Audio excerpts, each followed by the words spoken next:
Jadi, kalau teman-teman merasa sakit hati luar biasa saat dikritik, itu bukan berarti kok lemah, kawan.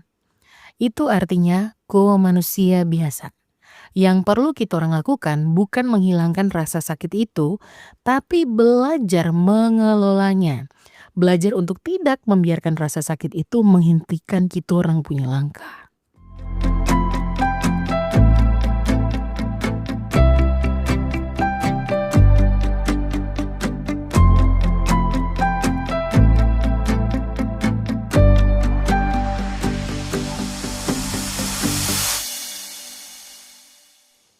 Selamat pagi, siang, sore, malam untuk pace, mace, kakak, adik, teman-teman seperjuangan dimanapun kamu orang berada. Kembali lagi bersama saya Jenny Karai di rumah kita bersama podcast Unlock Your Voice. Aduh, senang sekali saya bisa sapa teman-teman semua lagi. Bagaimana perjalanannya? Suaranya sudah mulai di-unlock pelan-pelan. Saya dapat banyak sekali DM dan email, ada yang bilang sudah berani kasih usul di rapat. Ada yang mulai bikin konten, bahkan ada yang akhirnya berani bilang tidak untuk hal-hal yang tidak dia suka. Wih, saya bangga sekali, kamu orang semua hebat. Baru kemarin saya posting foto masakan saya di Instagram, ada yang komen, Kak Jenny itu sayur kangkungnya kelihatan layu sekali, kasihan. Awalnya saya sedikit tersinggung ya, tapi terus saya tertawa sendiri. Itu kritik atau pernyataan fakta ya. Tapi itu jadi pengingat, bahkan untuk hal sekecil masak kangkung pun akan selalu ada komentar. Apalagi untuk hal-hal besar yang sedang kita perjuangkan dengan suara kita. Nah, di episode kemarin Tong sudah sama-sama belajar soal melawan rasa takut, menemukan autentifikasi dari dalam ketong punya diri, dan beberapa tips praktis biar bisa keluar dari rasa grogi. Tong sudah ibarat bayi yang belajar berdiri lalu melangkah pelan-pelan. Tapi ada satu hal yang pasti terjadi waktu Tong mulai melangkah. Kadang-kadang Tong akan jatuh, atau lebih parah lagi ada yang sengaja dorong-dorong sampai jatuh. Betul sekali. Hari ini Tong akan bahas soal ganjalan dalam tanda kutip terbesar setelah kita orang berani bersuara, yaitu kritik, penolakan, dan komentar negatif. Maka dari itu judul episode keempat ini adalah Si Telinga Tahan Banting, Seni Menerima Kritik Saat Suaramu Mulai Terdengar. Siapkan kamu orang punya waktu karena Tong akan mengupas ini selama kurang lebih 20 menit ke depan. Siapkan kau punya kopi, siapkan kau punya catatan, dan mari kita orang mulai.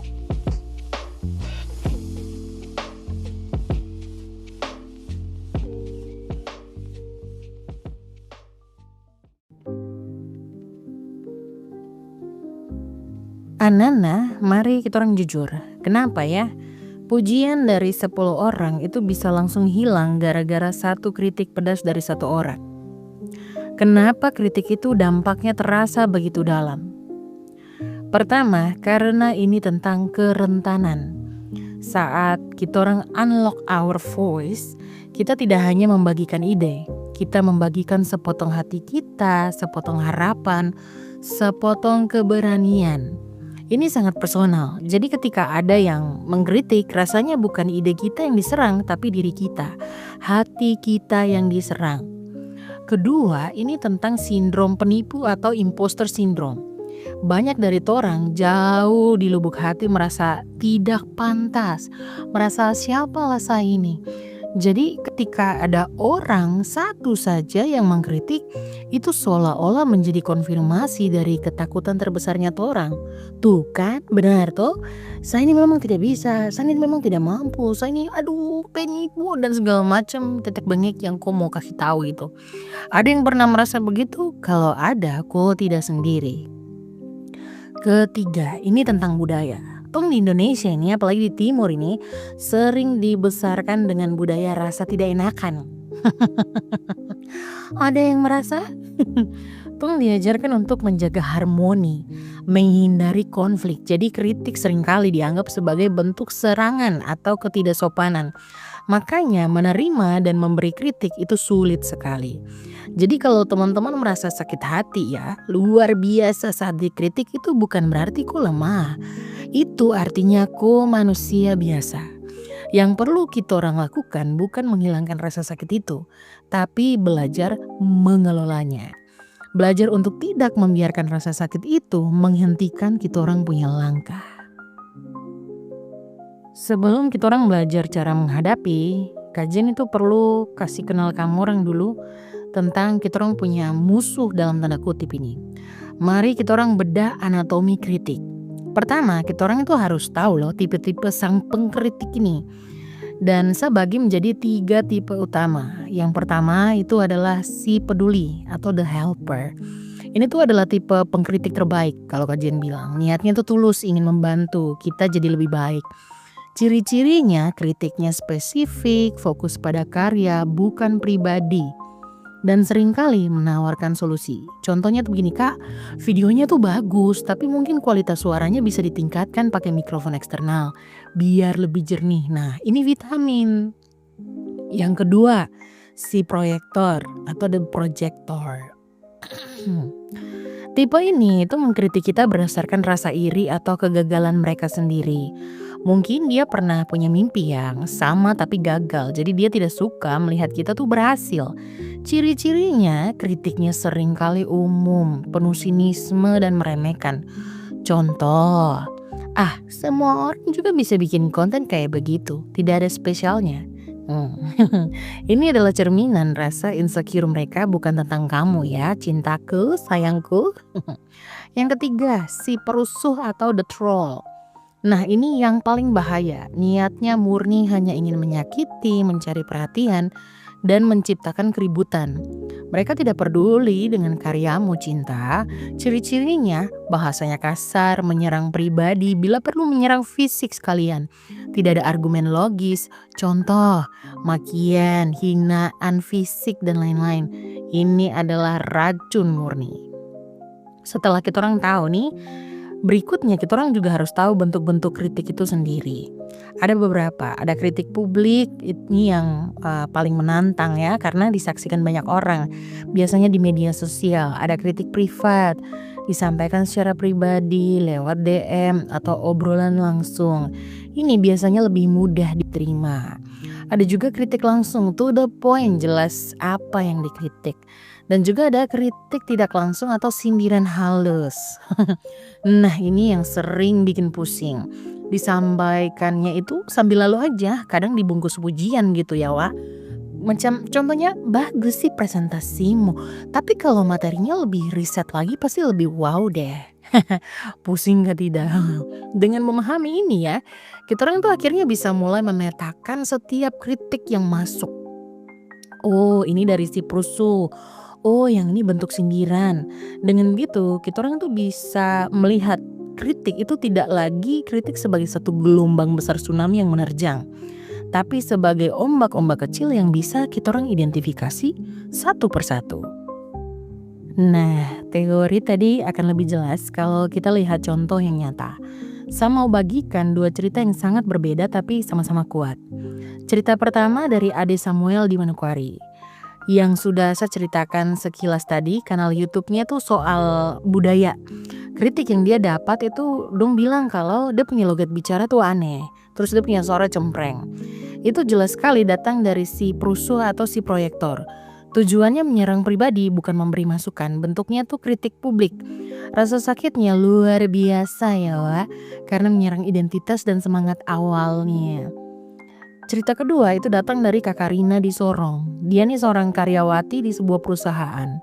Setelah dengar podcast ini, dia tuh memberanikan dia punya diri untuk presentasi sebuah ide proyek baru di depan tim dan atasannya. Ini langkah besar sekali buat dia. Setelah presentasi, seorang rekan seniornya tuh menghampirinya dan bicara secara privat gitu. Rina, aku punya ide nih terlalu idealis. Kau masih baru, jangan so tau dulu. Caraku presentasi saja tuh terlalu berapi-api. Di sini kita kerja pakai data, bukan semangat saja. Weh, bayangkan. Jadi Kakak Rina. Kritik ini bentuknya privat dan langsung. Pengkritiknya ya berarti si peduli tapi yang metodenya salah gitu ya. Atau bisa jadi si proyektor. yang merasa terancam dengan ide baru. Kritik ini itu membuat Kak Karina merasa kecil, merasa diremehkan, dan mempertanyakan kemampuannya di lingkungan profesional. Dua cerita, dua medan perang yang berbeda. Satu di dunia maya yang liar, satu di lingkungan kerja yang penuh politik. Kedua-duanya sama-sama menyakitkan. Lalu bagaimana mereka harus bersikap? Sekarang kita masuk di bagian inti. Ini dia 4 jurus yang sudah saya kembangkan. Mari kita orang bedah satu persatu dengan contoh Ade Samuel dan Kak Karina tadi. Saat dapat kritik ya, kawan-kawan, jangan dibalas, jangan nangis, jangan langsung lapor. Ambil jeda, saya menyebutnya tuh jeda strategis. Kak Karina itu pasti ingin sekali langsung balas email seniornya dengan pembelaan diri. Ade Samuel pasti ingin langsung membalas komentar toh dengan makian. Karena langsung dibicara dan semua orang lihat gitu loh. Tapi mereka harus ambil jeda. Jeda ini fungsinya untuk memisahkan reaksi emosional dengan respon rasional. Dalam jeda itu akui perasaan, oke saya marah, oke saya kecewa, oke saya sedih. Terima aja dulu perasaan itu. Nah selanjutnya aku masuk ke jurus kedua. Pilah dan pilih dengan pisau bedah. Setelah kau tenang, gunakan pisau bedah, bukan pisau bedah betulan ya Wak, tapi gunakan pisau bedah analisismu. Bedah analisis luar biasa. Beginilah kalau ibu dosen punya podcast ya, bahasanya agak sedikit walala bingo gitu. Untuk kasusnya Ade Samuel, komentar suara cempreng dan logat aneh itu 100% tulang. Dibuang. Jadi ini kita pakai konsep daging dan tulang. Dibedah pakai pisau. Nah itu ciri khasnya, bukan kekurangan. Tapi apakah ada daging yang tersembunyi? Apakah ada pesan positif ya dari kata suara cempreng dan logat aneh itu? Mungkin dia bisa cek apakah audionya dia, Ade Samuel, itu apa kurang jernih ya. Nah kritik suara cempreng itu bisa dia terjemahkan menjadi, oh saya perlu perbaiki kualitas audio. Ada sudut pandang yang langsung berubah jadi solusi. Jadi tidak berfokus dengan saya punya suara cempreng, tapi wah mungkin ini ada audio yang bermasalah dan lain-lain. Jadi tidak buatku benar-benar semuanya tulang jadi langsung kok buang semua, tidak. Tapi ku bisa perhatikan sisi yang lain. Ini untuk kasusnya Kak Karina. Dibilang apa, idemu terlalu idealis, jangan sok tahu. Ini bisa jadi tulang dari si proyektor. Tapi bagian kita kerja pakai data itu bisa jadi daging loh. Mungkin Rina bisa mengambil ini sebagai masukan ya di presentasi berikutnya. Dia akan siapkan data yang lebih kuat untuk mendukung idenya yang berapi-api itu. Dia tidak mematikan semangatnya tapi melengkapinya dengan amunisi yang baru. Jurus ketiga, lihat paspor sang pengkritik. Iya, lihat paspor sang pengkritik. Siapa yang bicara ini? Kalau dalam kasus Samuel itu berarti akun anonim. Kredibilitasnya apa? Nol putul. Kenapa kita harus membiarkan orang tanpa nama dan wajah mendefinisikan nilai kita, Cintex? Kalau dalam kasusnya Mbak Rina tadi itu rekan senior. Berarti kan kredibilitas si pembicara kritik ini kan ada. Mungkin dia punya pengalaman, tapi apakah niatnya baik itu Rina perlu mengamati lebih lanjut. Tapi setidaknya masukan soal data dari seorang senior itu ya aku patut pertimbangkan. Jurus keempat dan terakhir ya, kembali ke kompas utama yaitu unsur why, kenapanya kamu. Ini tuh adalah jurus pamungkas. Kalau di Ade Samuel harus ingat, saya membuat ini untuk melestarikan cerita nenek moyang saya untuk generasi ke depan.